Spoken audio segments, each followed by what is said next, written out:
இது கிறிஸ்தவ தேவாலயமா என புருவங்களை உயர செய்யும் வகையில் பெயர் கொண்ட ஒரு பழமையான தேவாலயம் திருச்சி மாவட்டத்தில் உள்ளது.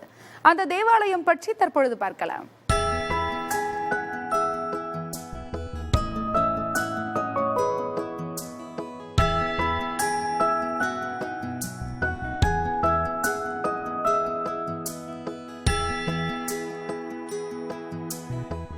திருச்சி மாவட்டம் ஆவூரில் அமைந்துள்ளது ஆவூர் பெரியநாயகி அம்மன் ஆலயம். இயேசு சபையை சேர்ந்த வெனான்சியஸ் புட்சே என்ற சஞ்சீவிநாதர் என்பவரால் 1697ஆம் ஆண்டில் ஒரு சிற்றாலயமாக கட்டப்பட்டது.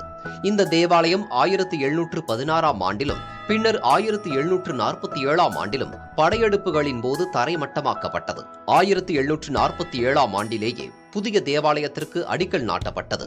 சிலுவை வடிவில் வடிவமைக்கப்பட்ட ஆலயம் கட்டி முடிக்கப்பட்டு 1750ஆம் ஆண்டு விண்ணேற்பு அன்னைக்கு அர்ப்பணம் செய்யப்பட்டது. அது ஒரு பழம்பெரும் பங்கு. ஏறக்குறைய 340 ஆண்டுகளுக்கு முன்பாக அது பங்காக உருவானது. 1683 அது பங்காக உருவாச்சு. அதற்கு பிற்பாடு நிறைய பங்கு தந்தையர்கள் வந்தார்கள். அங்கே இருக்கக்கூடிய புனித பெரியநாயகி அன்னை தான் எல்லா மக்களுக்கும், அதில் குறிப்பாக சுற்றிலும் இருக்கக்கூடிய கிராமத்தில் இருக்கக்கூடிய பிற மதத்தை சார்ந்தவர்கள், கிறிஸ்தவர்கள் எல்லோருமே அந்த ஆலயத்தில் புனித பெரியநாயகி அன்னையை வழங்கக்கூடிய ஒரு ஆலயமாக அந்த ஆலயம் இருக்கிறது. இந்த தேவாலயத்திற்கு உள்ள சிறப்பு தமிழுக்கு அளப்பரிய தொண்டாற்றிய வீரமாமுனிவர் இங்கும் இறை பணியாற்றியதுதான். இவரே மரிய அன்னையை செம்மொழியான தமிழில் பெரிய நாயகி அம்மனாக கொண்டாடினார். இந்த பெயரே இன்றளவும் இந்த தேவாலயத்தின் பெயராக நிலைத்து நிற்கிறது.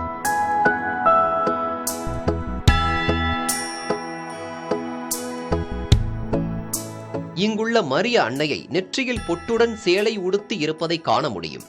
இத்தாலியில் பிறந்து பாதிரியாரான ஜோசப் கான்ஸ்டன்டைன் பெஸ்கி தான் தமிழ் மீது கொண்ட பற்றால் வீரமாமுனிவர் என பெயரை மாற்றிக்கொண்டவர். இவர் தமிழுக்கு ஆற்றிய சேவை அளப்பரியது. தமிழில் முதல் அகராதியை உருவாக்கியது முதல் எழுத்து சீர்திருத்தத்தை செயல்படுத்தியவர் வீரமாமுனிவர். தேம்பாவணி காப்பியம் உள்ளிட்ட நூல்களை எழுதியுள்ள வீரமாமுனிவர் திருக்குறளையும் மொழிபெயர்த்துள்ளார்.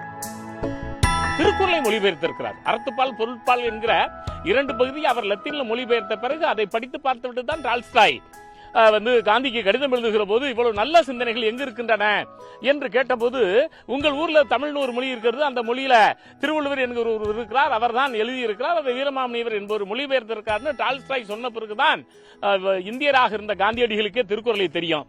அந்த அளவு திருக்குறளை ஐரோப்பியர்களுக்கு அறிமுகப்படுத்தியவர். அதனாலேதான் அவருடைய புகழ் மிகப்பெரிய அளவில் இன்றைக்கு பேசப்படுகிறது. வீரமாமுனிவர் சூட்டிய பெரிய நாயகி அம்மன் ஆலயம் என்ற பெயரே இன்றளவும் ஆவூரில் வீற்றிருக்கும் மரியன்னைக்கு வழங்கும் பெயராக நிலைத்துள்ளது. என்றென்றும் வீரமாமுனிவரின் தமிழ் சேவைக்கு சான்றாக இந்த தேவாலயம் இருக்கும். புதிய தலைமுறைக்காக திருச்சியிலிருந்து செய்தியாளர் லெனின்.